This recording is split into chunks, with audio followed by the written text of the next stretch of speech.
TPT+, la chaîne panafricaine des diasporas.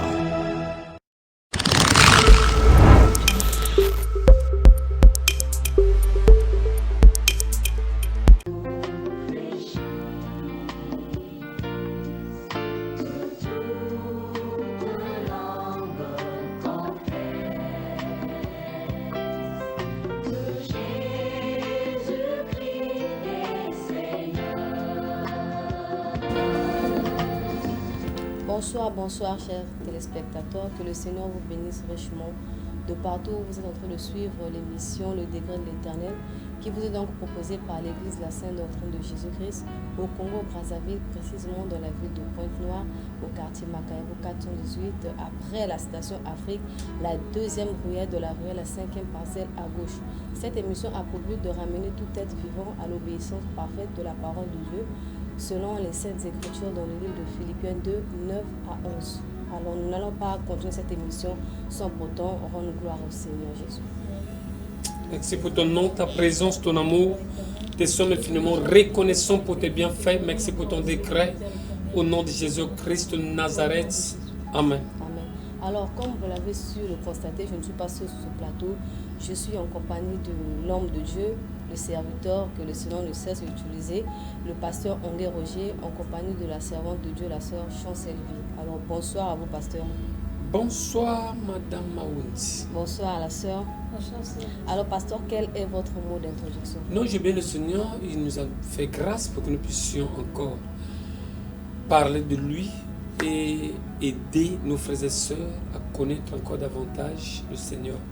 Parce qu'il dit qu'il est agréable pour les bien-aimés d'être ensemble. Et c'est là où le Seigneur fait descendre sa grâce et sa bénédiction. Et je crois qu'au travers de ce numéro, le Seigneur va faire encore de grandes choses. Que le Seigneur bénisse aussi tous les bien-aimés de partout. Au nom de Jésus-Christ de Nazareth. Amen. Alors, c'était là les paroles de notre serviteur, le pasteur Ongué Roger. Alors, nous sommes en train de continuer sur cette thématique intitulée « L'Église face à la séduction » tirée du livre de 2 Thessaloniciens, le verset 2, à partir du verset 2, le verset 9 à 11. Alors, pasteur, oui, qu'est-ce que le Seigneur a prévu? Au travers de ce passage de 2 Thessaloniciens 2 à partir du verset 9, on peut faire la lecture rapidement. Je lis la parole de Dieu au nom de notre Seigneur Jésus-Christ dans le livre de 2 Thessaloniciens, le chapitre 2, à partir du verset 9 au verset 10. L'apparition de cet impie se fera par la puissance de Satan, avec toutes sortes de miracles, de signes et de prodiges mensongers. Le verset 10, et avec toutes les séductions de l'iniquité pour ceux qui périssent parce qu'ils n'ont pas reçu l'amour pour être sauvés. Alors, pasteur, qu'est-ce que vous pouvez dire en travers de ce passage? Oui, je bénis le Seigneur pour ceux qui ont reçu l'amour de la vérité pour sauver leur vie. Parce qu'ici, dans ce passage, un grand mot nous est dit, ceux qui périssent croiront au mensonge parce qu'ils n'ont pas reçu l'amour d'aimer la vérité. Et c'est le signe de la séduction qui est en train de faire face à l'Église du Seigneur. C'est comme une dernière tempête qui est en train de souffler pour contrarier l'Église et combattre l'avancée de l'Église. Ce sont des signes des avant-coureurs parmi lesquels le Seigneur a dit, si cela était possible, même les élus seront séduits. Il a bien dit, si cela était possible. Donc, ce n'est pas possible que les élus puissent être séduits. Et c'est très merveilleux de comprendre qu'au travers de ce passage, le Seigneur est en train de sonner une trompette d'alarme, sonner pour empêcher les hommes et les femmes à être trompés. Parce que ceux qui acceptent volontairement d'être trompés, ils vont mériter la perdition. Et c'est très important, au travers de ce numéro, que nous puissions comprendre encore beaucoup de choses. Voilà. Que le Seigneur vous bénisse. Alors, nous sommes en train de amorcer avec notre thématique, mais en pleine émission, vous ne pourrez pas nous appeler parce que le temps nous est imparti, mais vous pouvez nous faire parvenir vos préoccupations par des SMS au billet de numéro qui s'affiche au bas de vos écrans. Alors, pasteur, le thème nous dit l'Église face à la séduction. Premièrement, nous aimerions savoir c'est quoi l'Église en un mot. L'Église, c'est une personne qui a accepté de quitter le monde et la vie du monde, et qui s'est dépouillé pour obtenir l'Esprit de Dieu. Celui en qui Dieu a fait de son corps, de sa vie, un temple. C'est cette personne-là qu'on appelle l'Église de Dieu. Ce n'est pas les bâtiments faits par les mains d'hommes. Donc ce sont des hommes et des femmes qui se sont séparés du monde pour le Seigneur. C'est un peuple mis à part. Ce sont des hommes et des femmes qui ont accepté d'être mis à part pour le Seigneur. C'est eux qu'on appelle l'Église du Seigneur. L'Église, corps du Seigneur. Ce n'est pas les murs, ce n'est pas des tôles, mais c'est des hommes qu'il a formés, qu'il a façonnés à son image et à sa ressemblance. Voilà. Alors, parce que vous avez dit l'Église, c'est tous ceux-là qui ont abandonné la vie du péché pour venir dans le Christ. Alors, comment abandonner cette vie-là du moment que nous sommes encore dans ce monde? Vous savez, on nous parle de se convertir pour le Seigneur. Donc, nous sommes ceux qui ont accepté de se convertir. Parce que quand une personne est née, il est né dans un terrain neutre en quelque sorte. Donc, il peut être envahi soit par le diable ou il peut être dans le Seigneur. Il y a même des enfants qui sont nés dans les maisons des chrétiens. On pouvait dire qu'ils sont déjà nés chrétiens. Ils ne sont pas nés chrétiens. Ils sont aidés au travers de leurs parents, mais à un âge donné, ça a eu de faire leur choix. Donc c'est comme une personne dans ce monde qui a accepté de se convertir. Ça veut dire qu'il accepte de se séparer de son ancien partenaire qui est le diable pour embrasser la vie de Dieu. Voilà, c'est là qu'on peut parler d'une église, une personne qui s'est convertie, qui a accepté de se convertir, qui a accepté de changer de camp. Alors, parce que apparemment, toutes les familles de la terre sont dominées par un gourou qu'on appelle Satan. Mais c'est avec un âge avancé ou un âge donné, de la compréhension de la parole, c'est là où la personne lui-même se bat pour se séparer, de se détacher de ce lien qui le rattachait avec son ancien maître, Satan, pour aller au Seigneur. Mais est-ce que c'est obligé vraiment de se convertir? Mais si on ne se convertit pas, le Seigneur dit dans Jean 3, le verset 16, que car Dieu a tant aimé le monde, il a donné son Fils unique. Personne ne pouvait sauver l'homme. Seul Dieu qui avait la capacité. Aucun ange, aucun homme, mais seul Dieu. C'est pourquoi Dieu a donné pour que l'homme soit sauvé. Et quiconque ne croit pas, selon Jean 3, le verset 36, celui qui croit à la vie de Dieu, mais celui qui ne croit pas, la colère de Dieu pèse sur lui. C'est pourquoi quand vous voyez les actions des hommes terrestres qui sont des incroyants, qui ne croient pas au Seigneur, vous remarquerez sur ces hommes, ces femmes, la colère de Dieu se manifester. Vous voyez? C'est là où les gens cherchent des solutions par des voies vaines, mais en réalité, c'est quand la personne se convertit au Seigneur, c'est à ce moment-là qu'il obtient le repos, comme le Seigneur pouvait dire, venez à moi, vous tous qui êtes chargés et fatigués, je vous donnerai du repos. Voilà. Et pasteur, comment est-ce qu'alors que la colère de Dieu va s'abattre sur ceux qui n'ont pas cru à la parole de Dieu? Oui, mais parce qu'il y a des familles aujourd'hui, vous allez remarquer, des familles qui ont souvent tendance d'aller vers des marabouts, vers des bizingas, vers des féticheurs.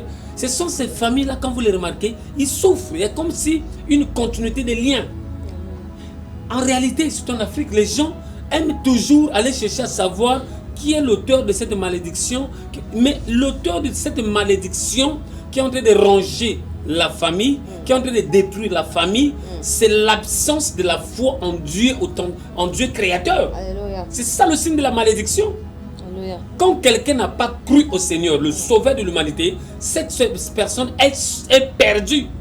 Alléluia. manipulé par la colère de Dieu. Ouais, c'est ça le problème. Pasteur, comment reconnaître les signes que cette personne est perdue par la colère de Dieu? C'est ce que je suis en train d'expliquer. Quand une personne n'a pas cru Alléluia. à l'amour du Seigneur, il est, c'est-à-dire sa vie et les manœuvres du diable trouvent c'est comme son accessoire dans sa vie. Cette personne va aller cette famille va aller de malheur en malheur. C'est pourquoi le Seigneur pouvait dire: crois au Seigneur, tu seras sauvé, toi et toute ta famille, parce que quand tu es éclairé, c'est au travers de toi, au travers de ta lumière, que la famille peut être rapprochée de la véritable lumière qui est Dieu. Alléluia. Mais quand la personne n'est pas sauvée, ils vont seulement s'accuser, ils vont seulement avoir, vous allez voir, trouver des divisions comme on est en train de voir aujourd'hui. Le signe qui montre même qu'aujourd'hui, dans notre temps de la fin, le signe qui montre, qui est manifeste souvent, c'est les divisions des familles. Alléluia. Vous voyez? Pour montrer que les gens n'ont plus foi en Dieu, vous allez observer beaucoup de divisions dans les familles. Parce que quelqu'un partit chez un féticheur ou chez un kizinga, tu sais, tout le monde porte maintenant le nom pasteur, même des sorciers, même des enfants des féticheurs. Ils portent le nom prophète aujourd'hui. Quand ils vont là-bas, on leur dit que c'est votre oncle qui est en train de faire ceci, c'est votre papa qui est en train de faire ceci. Il y a plein de divisions. Pourquoi? Parce que les gens n'ont plus foi. Les gens ont été corrompus. Les gens ont été séduits. Et voilà pourquoi la séduction amène des familles aujourd'hui à se diviser et les gens se séparent. Voilà. Alors, pasteur, je vais introduire un passage parce que là, nous parlons de se détourner de la parole de Dieu. Oui. On va faire la lecture dans le livre de Rapidement. Hébreux 3, à partir du verset 12 au verset 14. Je veux lire au nom de notre Seigneur Jésus-Christ. Oui. Prenez garde, frères, que quelqu'un de vous n'ait un cœur nouveau et mauvais et incrédule, au point de se détourner du Dieu vivant. Mais exhortez-vous les uns les autres chaque jour, aussi longtemps qu'on peut dire aujourd'hui, afin qu'aucun de vous ne s'endurcisse par la séduction du péché. Car nous sommes devenus participants de Christ, pourvu que nous retenions fermement jusqu'à la fin l'assurance que nous avions au commencement. Alors, pasteur, j'aimerais savoir, qu'est-ce qui pousse les gens à se détourner de la parole de Dieu? Les gens ont accepté la parole. Ils sont venus au Seigneur. Alors, il y a d'autres personnes dans leurs intentions croyaient tout avoir le même jour ou dans la même année. Chemin faisant, puisque par manque d'enseignement, il y a des gens qui se sont détournés de l'amour du Seigneur par manque des enseignements. C'est pourquoi le Seigneur pouvait dire à son peuple, à ses serviteurs, ses disciples, pour leur dire: baptisons-leur, allez annoncer la bonne nouvelle à toute la création. Celui qui croirait qu'il sera baptisé sera sauvé. Et qu'est-ce que le Seigneur dit par la suite? Il dit: instruisez-leur, donnez-leur ce que je vous ai prescrit. Donc il faut leur donner les prescriptions du Seigneur. Quelles sont les prescriptions? Pour qu'ils m'obéissent. Donc quand la personne se fait baptiser, quand la personne a cru au Seigneur, il faut que la personne soit affermie par la parole du Seigneur pour l'aider à continuer sa marche de perfection en perfection. Par manque des enseignements, beaucoup de frères et de sœurs se sont fait égarer. Remarquez que dans beaucoup des églises aujourd'hui, vous allez voir, la majorité des jeunes frères ne connaissent pas ce qu'on appelle la sanctification, ce qu'on appelle le dépouillement. Alléluia. Il est venu avec sa copine à l'église. Non, il est venu en tant que fornicateur dans l'église. Il est à l'aise. Il y a même d'autres que je vois jouer. L'exemple est de voir quelqu'un en train de jouer le piano, jouer le drum dans l'église avec un chapeau. Ou avec les cheveux tressés. Un homme. Ça prouve dire que ce sont des pagailleurs, ce sont des voyous. Donc le banditisme est dans l'église. Séduction dans l'église. Amen. Vous voyez, la personne est venue telle qu'elle est dans l'église. Alors, ça montre que ça va infecter aussi les autres. Parce qu'il va dire, moi je prêche la parole de Dieu, mais moi je suis comme ça, Dieu m'écoute, Dieu m'exauce. Il est en train de séduire par ses interventions, il est en train de séduire ceux qui veulent s'armer de la connaissance, de l'obéissance. Il est en train de les faire dépouiller pour qu'ils deviennent comme lui, qui ne changent pas. Parce que les gens ne se posent pas de questions. Comment Aujourd'hui, dans notre génération, on est en train de voir des gens dans l'église servir Dieu, mais avec un témoignage contraire à la parole de Dieu. Ils sont en train de faire un travail de séduction pour maintenir les païens, pour ne pas se convertir. C'est pourquoi les églises n'ont plus de rigueur. Venez tel que vous êtes et on reste comme on est venu. Donc, pasteur, nous, si nous comprenons bien, la séduction fait retirer les gens de la présence de Dieu. Mais c'est ça. La séduction a plusieurs manières. Tu vas voir par exemple une soeur qui est en train de chanter Dieu, mais qui a des tiroirs, qui a mis des sourcils, je sais pas de quoi. Bon, qui s'est maquillée comme une sirène, mais elle fait prétention de louer Dieu. Il faut se poser des questions. Quel Dieu? Et elle peut parler de Jésus. Mais quel Jésus? Vous voyez? La majorité aujourd'hui, surtout les musiciens, les gens devenus pasteurs. Bon, vous allez voir dans le cœur d'un pasteur, du temps serviteur de Dieu, mais qu'il y a des gens qui sont inconvertis, des inconvertis dans son groupe. Ça vous montre déjà que celui-ci ne sert pas Dieu. Ne sert pas le Dieu d'Abraham, d'Isaac et de Jacob, mais il sert le diable. Rien que par cette maquette. C'est ce que les gens ne comprennent pas. C'est-à-dire, il y a un langage qui se parle dans chacune de nos actions et dans chacune de nos œuvres. Mais les gens ne font pas attention. Mais les gens disent que le Seigneur voit que le cœur. Le Seigneur voit le cœur d'une personne qui ne le connaît pas. Il attire au travers de la parole. Mais au travers de la parole, le Seigneur le change. Quand vous avez reçu la parole de Dieu, c'est la parole de Dieu que vous avez avalée. C'est cette parole qui vous change. C'est là le problème. C'est pourquoi on dit, la foi vient de ce qu'on entend et ce qu'on entend vient de la parole de Dieu. Alléluia. Voilà. Mais pasteur, nous parlons de la séduction. Mais comment est-ce que sera la vie des pasteurs qui encouragent les sœurs dans les églises de s'habiller en mini-jupe, en pantalon déchiré? Comment sera la vie des sœurs comme ça et des pasteurs comme ça? Oui, parce que dans le livre des Éphésiens 4, on nous dit que ces 5 ministères sont là pour le perfectionnement des saints. Ces saints, c'est nous qui ont accepté le Seigneur. Maintenant, pourquoi ces serviteurs-là n'arrivent pas vraiment à aider ces femmes qui viennent dans les églises mal habillées? C'est pas seulement les femmes. Quand tu vois déjà dans une église, les femmes s'habiller d'une manière désordonnée. Ça prouve que la vie du pasteur est désordonnée. Amen. C'est ça le problème. C'est ce que les gens ne comprennent pas. Toute chose présentée, ça montre l'image de la personne. L'auteur, le leader. Si le leader est obéissant à la parole, alors il va faire soumettre tous les esprits. C'est un berger. Alléluia. Vous voyez, c'est ce qui se passe aujourd'hui, mais c'est un langage. Même l'habillement, c'est un langage. Une femme honnête ne peut pas s'habiller d'une manière incorrecte. Mais quand vous voyez une manière indécente, ça prouve que cette femme n'est pas sérieuse. Elle n'est pas tranquille. Même si elle est mariée, même si elle peut porter 10 bagues de mariage, mais son témoignage est déjà manifeste. En fait, sur la terre, le Seigneur a permis que chacun de nous manifeste ce qu'il veut. Mais c'est à la fin, c'est au finish. C'est pourquoi quand la parole est prêchée, c'est pour donner des avertissements à ceux qui peuvent prêter oreille et changer de comportement.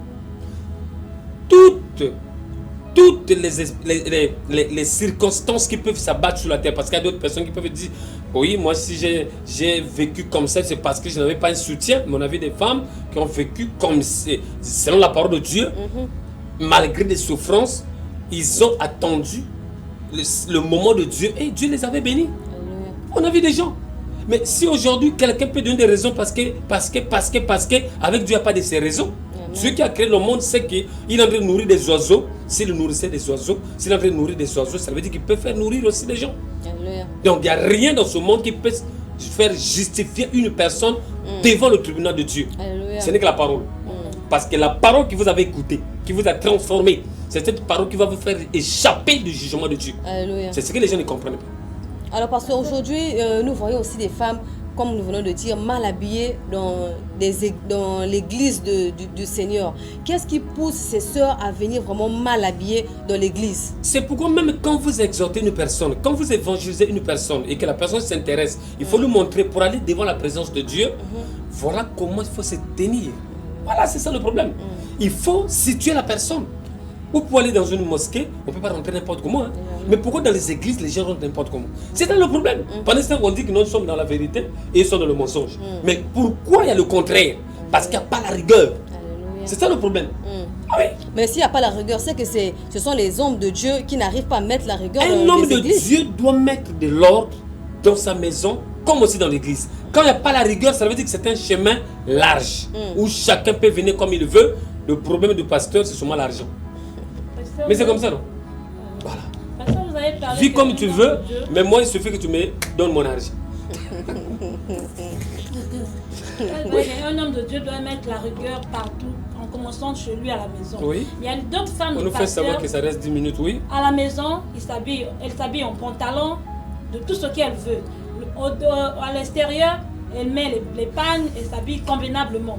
Comment est-ce que les femmes... C'est le visage, comme je l'ai dit, si c'est dans une église, c'est le visage de l'église. Alléluia. Le véritable église que le Seigneur prépare pour le retour, pour venir récupérer, cette église doit le craindre, doit le respecter. Alléluia. Il faut que la rigueur, le respect de la parole soit visible partout. C'est pourquoi le Seigneur pouvait dire, il faut que votre lumière brille pour que les hommes bénissent et glorifient votre Dieu. Alléluia. Maintenant, si vous êtes une femme mariée et que vous vous comportez comme vous voulez, ça veut dire que vous ne respectez pas votre mari. Pareillement pour les chrétiens qui se disent chrétiens, mais qui ne respectent pas la parole de leur maître. Alors, pasteur, quel est l'habillement des sœurs chrétiennes de nos jours? L'habillement d'une femme dépouillée, sanctifiée, restaurée, c'est un habillement décent. Ça veut dire qu'elle doit être instruite dans le sens où, avant de sortir de sa maison, elle doit se rendre compte que mon corps est le temple du Saint-Esprit. Et c'est un corps que j'avais déjà offert à mon mari. Amen. C'est les mariés. Mais c'est les célibataires, et c'est dit, le Seigneur dit que les célibataires doivent être concentrés pour lui. Amen. Donc il doit se respecter. Oui, oui, oui. Il doit se faire respecter parce que pour que les gens ne te sifflent pas dans la rue. Moi, je n'ai jamais vu une femme musulmane passer et que les garçons soient là pour dire chi, chi, siffler. Je n'ai jamais vu ça. Amen. Voilà. Pourquoi? Parce qu'ils se respectent. Amen. Vous voyez? Amen. Voilà. Maintenant, les chrétiens aussi, ça devait être comme ça. Plus que même ça. Parce que le respect spirituel, c'est que vous avez à l'intérieur, doit se manifester à l'extérieur. Amen. C'est ça le problème. Alléluia. Quand vous voyez quelqu'un devant les gens demander l'argent de la consultation dans l'église, ça veut dire que dans son intérieur, c'est un voleur. Parce qu'il sait bien que dans la Bible, ça n'existe pas. Mais pourquoi il force ça? Mais on dit l'ouvrier mérite sa paye. Oui, mais quand vous passez dans toutes les églises, il y a des collectes, il y a des libéralités. Bon, ce que nous on appelle libéralité, hein, mais ailleurs on appelle ça dîme. Oui. Vous voyez? Bon, tout ça c'est pourquoi? Ça va quelque part. Oui, oui. Pour la gestion de l'église. Les pasteurs doivent s'attendre à leur salaire, pas de brutaliser ou de scroquer encore en parlant des consultations. Dans C'est la surtout les enfants des féticheurs là, que j'appelle les soi-disant prophètes là, les enfants des féticheurs là, parce que tout le monde aujourd'hui, le signal qui prouve que nous sommes en train d'atteindre la fin des temps, c'est les faux miracles. Et c'est l'apparition de beaucoup de prophètes qui n'ont rien à voir. Ils ne savent même pas qu'il y a quelque chose qui se passe en Orient. Ils ne savaient pas que pendant le coup de cesser le fait avec quelque chose qui devait se passer. Quel est le prophète dans le monde que vous avez écouté qui devait dire qu'il y aura encore la guerre? Personne. Donc, il y a des grands événements qui sont en train de se passer dans le monde qu'aucun prophète ne prend le temps même d'exposer seulement même à la télévision ou sur le net. On expose seulement les autres. Maman, dans ton foyer là-bas, maman, ceci. Parce qu'ils savent que l'argent de la popote, c'est aux mains des mamans. Oui, ça c'est pas les disciples de Christ. Un disciple de Christ, c'est un homme, ce sont des femmes disciplinées qui travaillent pour le respect de la parole. Ils préparent l'église pour le décollage.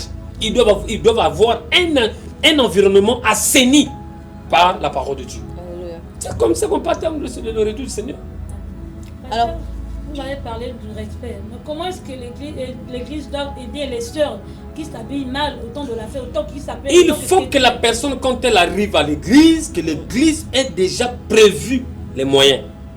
Si c'est les habillements, on doit avoir déjà les pannes, on doit avoir déjà tout ce qu'il faut pour qu'une femme qui vient pour la première fois mal habillée, il faut que l'église lui montre comment il devait faire pour rentrer dans l'église. On ne peut pas rentrer dans l'église avec les cuisses dehors ou avec le ventre dehors. On lui couvre ça. C'est-à-dire qu'on lui donne un habillement approprié. Amen. Mais c'est comme ça qu'on peut montrer au monde que nous respectons notre Dieu. Amen. Ah oui. Amen. Sinon on n'est pas une église.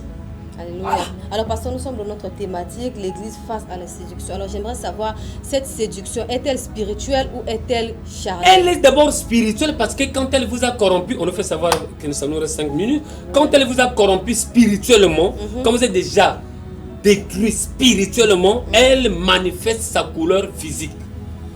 C'est ce qui fait qu'il y a des gens qui n'ont plus mot. C'est ça le problème. Le diable a toujours travaillé d'une manière spirituelle.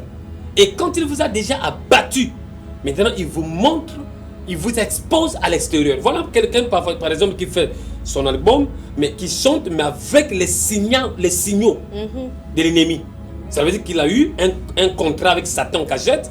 Maintenant, pendant son exposition de l'album, il doit manifester, Satan doit se faire voir. Amen. Pour dire que oui, mes griffes sont là parce qu'il a signé un contrat avec moi dans l'obscurité. C'est comme ça, non? Et sur quelles sont ces griffes-là? Mais quand par exemple vous voyez un pasteur, moi je m'attaque surtout à ça, puisque la majorité sont devenus des pasteurs. Un pasteur dans son orchestre, il a des jeunes frères qui jouent, soit par le drum ou c'est pas qui chantent avec lui, mais avec des cheveux tressés. Mais c'est une abomination. Amen. Mais pourquoi ça apparaît dans l'orchestre de pasteur? Pourquoi on voit des hommes avec des bijoux, avec des boucles d'oreilles, un chrétien soi-disant? Amen. Ça prouve qu'il est esclave. Parce que le bijou, ça, dans la vie d'une personne, ça prouve qu'il est en esclavage. Amen. Une femme ou un homme, selon la Bible, la parole de Dieu, celui qui a porté des bijoux, ça veut dire qu'il a montré qu'il est lié à son maître jusqu'à la fin de sa vie. C'est ça le problème. C'est pour vous pouvez voir une femme avec des boucles d'oreilles sur le nez ou c'est pas sur l'autre. Elle montre qu'elle est esclave de Satan jusqu'au bout. Alléluia. Si c'est un homme, ça prouve qu'il est l'esclave de Satan jusqu'au bout. Parce que tu es un homme, tu es chef, mais tu as des boucles d'oreilles pour qui? Ça veut dire que tu es l'esclave. Alléluia. Oui, si tu ne voulais pas te débarrasser de ton esclave, si cet esclave-là veut rester avec toi pour toujours, la Bible nous demandait de l'amener, selon la loi, de l'amener devant le sacrificateur et de lui mettre un boucle d'oreille, soit au nez, soit ou à n'importe quel endroit. Donc la séduction aujourd'hui est manifeste. Il y a des gens qui suivent comme ça parce que j'ai vu une soeur chanter avec des boucles d'oreilles au nez. Moi aussi, c'était bon. Pour moi, je copie. C'est la séduction. Donc s'ils sont des véritables chrétiennes ou des chrétiens, ils doivent regarder ce côté spirituel qu'ils ont perdu. Ils ont perdu les pédales quelque part. Parce qu'on ne peut pas accepter qu'un pasteur dans son orchestre, qu'il ait des hommes qui tressent des cheveux, qu'il ait des drummers qui ont des boucles d'oreilles. Ça ne marche pas, ce n'est pas de Dieu. C'est un mélange. Alors, pasteur, comment faire pour ne pas être séduit dans notre génération qui est vraiment perdue? La seule possibilité pour ce temps de la fin qui peut nous épargner, c'est la parole de Dieu. Parce que Moïse était au milieu d'une génération où on pouvait tuer tous les jeunes enfants. Mais ce qu'il avait gardé, c'était la préfiguration de la parole. C'est ce qui lui a donné la possibilité de ne pas être envahi par les vagues de la mer. Sinon, Moïse mourrait. Donc, c'est la préfiguration de ce temps que nous sommes en train de vivre. Au milieu de cette génération, là où la séduction est en train de s'élever au nord, au sud, à l'est et l'ouest, le chrétien, pour garder sa position, il faut qu'il soit accro à la parole. Vous avez parlé de la parole, mais comment reconnaître l'église qui prêche la parole vivante? Même si l'église ne prêche pas la parole vivante, mais la Bible, chacun a sa Bible à la maison, même dans son téléphone. Et en écoutant ou en lisant, il doit obéir. Amen. Quand vous obéissez, le Seigneur vous aidera. C'est comme les gens qui aujourd'hui, ils disent que moi je cherche Dieu. Mais quand vous les voyez, ils cherchent des églises. Oh, moi je cherche une église. Oh, les gens devaient chercher Dieu. Les gens devaient rentrer en contact avec Dieu et Dieu va les aider à retrouver les églises qui sont cachées, là où la parole de Dieu est prêchée. Alléluia. Il faut savoir qu'on a tout bouffé. Oui, alors, pasteur, quel est votre mot d'introduction? Le mot de la fin, c'est pour dire à l'église que nous sommes arrivés à un temps où le terrain est glissant. La séduction, d'une manière pernicieuse, est en train de se manifester. Et beaucoup sont en train de couler, beaucoup sont en train de s'éteindre sans bruit à cause de la séduction. Elle est en train de travailler d'une manière minime et d'une manière cachée. Il faut que la parole soit prêchée pour que les gens obéissent à la pure parole qui peut les sauver. Parce que la Bible dit que celui qui n'a pas reçu l'amour, celui qui n'a pas aimé la vérité, va être induit ou possédé par l'esprit d'erreur. Si tu es en train de suivre aujourd'hui les pasteurs, Tu es en train de suivre les prophètes parce que tu es entraîné par l'esprit d'erreur. Pourquoi? Parce que tu n'as pas aimé la vérité. Il faut chercher la vérité. Il faut aimer la vérité. La vérité, c'est Jésus-Christ. Et marche comme elle t'oriente. Tu seras sauvé. Que son nom bénisse. Que celui qui a des oreilles pour écouter entend ce que l'Esprit dit aux églises. Alors nous sommes à la fin de cette émission. Nous allons passer aux annonces et programmes de l'église. Nous sommes l'église La Sainte Doctrine de Jésus-Christ au Congo-Brazzaville, précisément dans la ville de Pointe-Noire, dans le quartier Makayabou, 418, après la station Afrique, la deuxième ruelle de la ruelle, la 5e parcelle à gauche. Alors nous avons culte chaque mercredi et vendredi à partir de 15h30 et les dimanches à partir de 8h. L'émission Les Degrés de l'Éternel est diffusée tous les jeudis à partir de 21h et la rediffusion tous les mardis à partir de 21h aussi. Alors nous avons aussi une chaîne YouTube pour tous ceux-là qui ont besoin des émissions. Vous pouvez aller sur YouTube, taper Les Degrés de l'Éternel TV, vous aurez toutes les émissions, vous pouvez les télécharger et vous aussi les suivre. Pour tous ceux-là qui veulent être en contact avec l'homme de Dieu, vous pouvez faire usage des numéros qui s'affichent au bas de vos écrans. Pour ceux aussi qui veulent participer au paiement de l'émission, parce que l'heure à la télé, c'est pas gratuite, c'est payante. Alors vous pouvez faire aussi usage de deux numéros qui s'affichent au bas de vos écrans. Alors si vous avez été scotché à suivre ces belles images depuis votre télévision, c'est grâce à la programmation qui s'est faite par le DP Kevin le Différent et à la caméra par notre frère, le frère Nice. Merci que le Seigneur vous bénisse. Merci pour ta présence, merci pour ton amour. Te sommes infiniment reconnaissants au nom de Jésus-Christ de Nazareth. Amen. Que le Seigneur bénisse. Restez debout jusqu'au bout.